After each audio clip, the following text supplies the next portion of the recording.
السلام علیکم ورحمۃ اللہ وبرکاتہ۔ الحمد للہ رب العالمین والعاقبۃ للمتقین والصلاة والسلام علی اشرف الانبیاء والمرسلین نبینا محمد وعلی آلہ واصحابہ واہل طاعتہ اجمعین، اما بعد فاعوذ باللہ السمیع العلیم من الشیطان الرجیم بسم اللہ الرحمن الرحیم وَلَا تَكُونُوا كَالَّتِي نَقَضَتْ غَزْلَهَا مِن بَعْدِ قُوَّةٍ أَنْكَاثًا۔ دین اسلام کے تعلیمات پر اگر غور و خوض کیا جائے تو یہ بات بڑی وضاحت سے سامنے آتی ہے کہ دین اسلام میں ہر چیز میں اعتدال کو اور میانہ روی کو پسند کیا گیا ہے۔ رسول اللہ صلی اللہ علیہ وسلم کا فرمان ہے، فرمایا علیکم بما تطیقون، تم وہ عمل اختیار کرو جس عمل کی تم میں طاقت ہو۔ فإن اللہ لا تملوا حتی تملوا، اللہ تعالی عبادات کے اجر دینے میں اکتاتا نہیں ہے، ہاں تم عبادات سے اکتا سکتے ہو۔ اس حدیث میں رسول اللہ صلی اللہ علیہ وسلم نے طاقت سے زیادہ عبادت کرنے سے روک دیا ہے، کیونکہ اس میں اس بات کا اندیشہ ہے کہ انسان چند روز عبادات کرے اور پھر اکتا کر عبادات کو ترک کر دے۔ اس لیے عبادات میں میانہ روی یہ بہت ضروری ہے، اور میانہ روی کا فائدہ یہ ہے کہ انسان کے عمل میں تسلسل رہتا ہے، انسان لگاتار عمل کرتا ہے۔ اور رسول اللہ صلی اللہ علیہ وسلم کا فرمان بھی ہے کہ احب الاعمال الی اللہ ما دام صاحبہ وان قل، کہ اللہ تعالیٰ کے نزدیک سب سے پیارا عمل وہ عمل ہے کہ جس پر عمل کرنے والا دوام اختیار کرے، اسے مسلسل کرے، لگاتار کرے، اس کے عمل میں انقطاع نہ ہو۔ ایسا عمل اللہ تعالیٰ کی بارگاہ میں سب سے پیارا اور سب سے پسندیدہ ہوتا ہے۔ فرمایا وَإِن قَلَّ، اگرچہ وہ عمل تھوڑا ہی کیوں نہ ہو،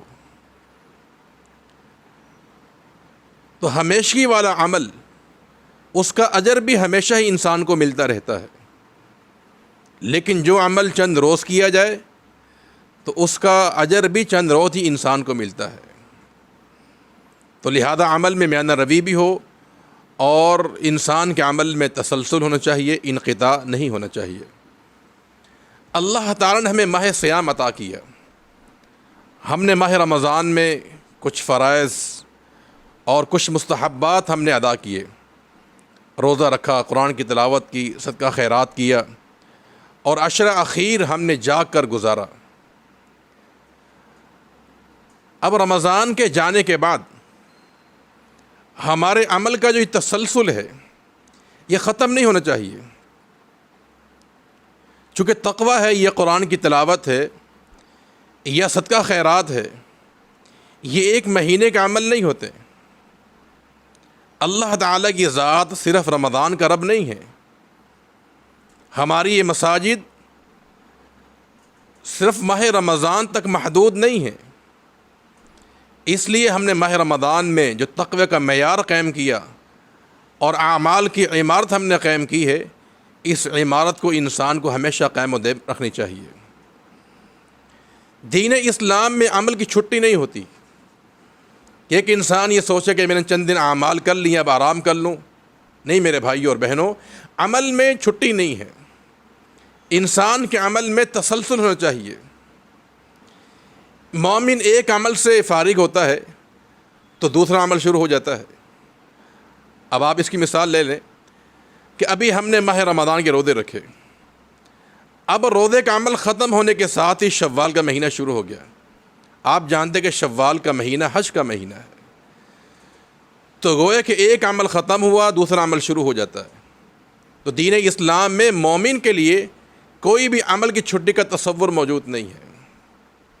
اور یہ بات یاد رکھیں کہ انسان کو عمل کا تسلسل ہی فائدہ پہنچائے گا. جو انسان عمل میں دوام اختیار کرتا ہے، ہمیشگی اختیار کرتا ہے، یہ تسلسل اور یہ دوام انسان کے کام آئے گا. سیدنا صدیق اکبر رضی اللہ تعالیٰ عنہ،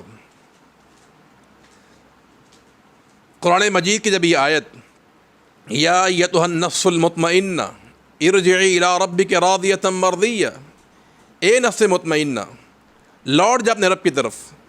جب قرآن کی آیت پڑھی اور سنی تو اللہ کے پیغمبر نے فرمایا صدیق سے کہ ھذا یقال لک عند موتک، صدیق تمہیں یہ الفاظ اس وقت کہا جائیں گے جب تمہیں موت آئے گی کہ اے نفس مطمئنہ. اب سوچنے کی بات یہ ہے کہ ایسی کیا خوبی تھی آپ میں کہ آپ کے نفس کو نفس مطمئنہ کہا گیا؟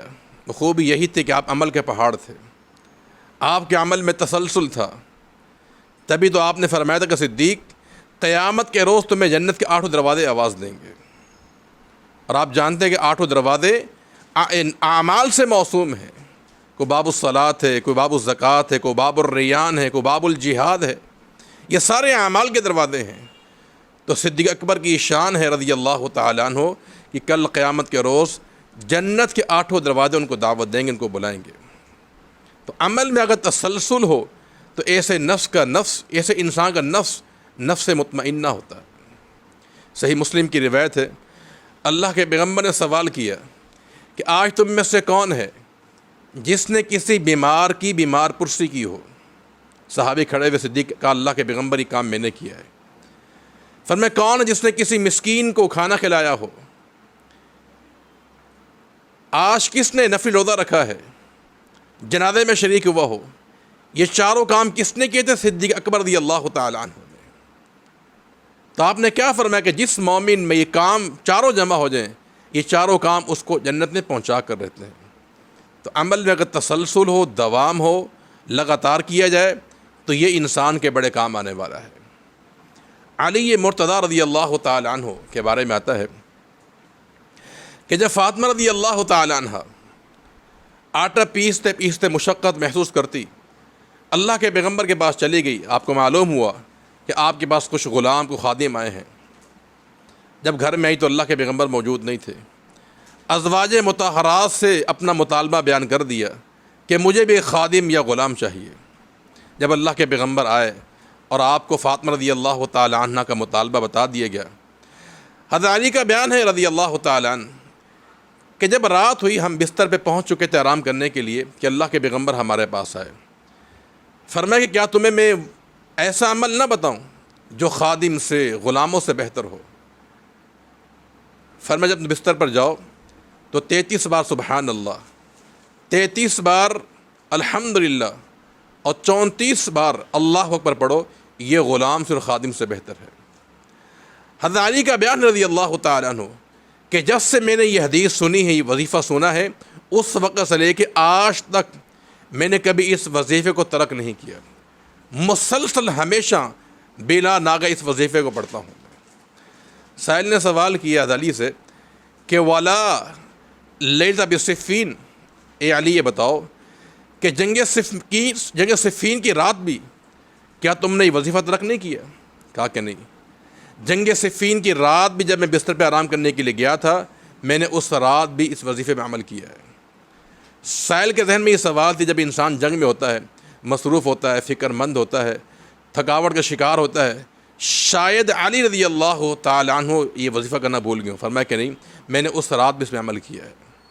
تو صحابہ کرام کی مثالوں سے بات معلوم ہوتی ہے کہ صحابہ کرام جب کوئی عمل اختیار کرتے تھے اس میں دوام اور تسلسل اختیار کیا کرتے تھے. تو ایک مومن کا عمل صرف ماہ رمضان تک محدود نہیں ہونا چاہیے، بلکہ قرآن نے حکم دیا اپنے پیغمبر کو کہ وَاعْبُدْ رَبَّكَ حَتَّىٰ يَأْتِيَكَ الْيَقِينُ، آپ اس وقت تک اللہ کی عبادات کریں جب تک آپ کو موت نہیں آ جاتی ہے. تو مومن کا عمل ختم ہوتا ہے موت کے ساتھ. سیدہ ام سلمہ رضی اللہ تعالی عنہ بیان کرتی ہیں کہ رسول اللہ صلی اللہ علیہ وسلم کا فرمان ہے کہ جو شخص دن بھر میں 12 سنتیں ادا کرتا ہے، اللہ تعالیٰ اس بندے کے لیے جنت میں ایک محل تیار کرتا ہے. 2 فجر کی سنتیں ہیں اور 4 ظہر سے پہلے اور 2 ظہر کے بعد، 2 مغرب کے بعد، 2 عشاء کے بعد۔ سلمہ کا بیان ہے رضی اللہ تعالی عنہا کہ ما ترکتہن منذ سمعتہن، جب سے میں نے یہ حدیث سنی ہے اس وقت سے لے کے آج تک میں نے کبھی 12 سنتیں ترک نہیں کی ہیں۔ تو گویا کہ مرد بھی اور خواتین بھی جس عمل کو شروع کرتے تھے اس عمل میں دوام اختیار کیا کرتے تھے، تو یہ دوام، یہ تسلسل ہی انسان کام آنے والا ہے۔ تو لہذا ماہ رمضان کے جانے کے بعد اعمال ختم نہیں ہوئے، ہم نے روزے ماہ رمضان میں رکھے تو مومن کی زندگی میں اور روزے موجود ہیں، شوال کے 6 روزے موجود ہیں، ایام بیز ہیں، صیام داود ہے، محرم کے روزے ہیں، تو روزے کا عمل موجود ہے۔ اس کے بعد بھی ہم نے رمضان میں قیام اللیل کیا تو عمل ختم نہیں ہوا، آج بھی قیام اللیل موجود ہے۔ ہم نے ماہ رمضان میں صدقہ خیرات کی تربیت لی ہے، تو صدقہ خیرات کا عمل رمضان تک محدود نہیں ہونا چاہیے، بلکہ رمضان کے جانے کے بعد بھی جتنے رمضان کے اعمال موجود ہیں وہ سب اعمال رمضان کے بعد بھی قائم و دائم ہیں۔ تو لہذا ہم اللہ سے دعا کرتے رب العالمین ہمیں نیک اعمال میں تسلسل اختیار کرنے کی توفیق عطا فرما دے۔ اللہ تعالی ہمیں ہمیشہ عمل کرنے کی توفیق عطا فرما دے۔ السلام علیکم ورحمۃ اللہ وبرکاتہ۔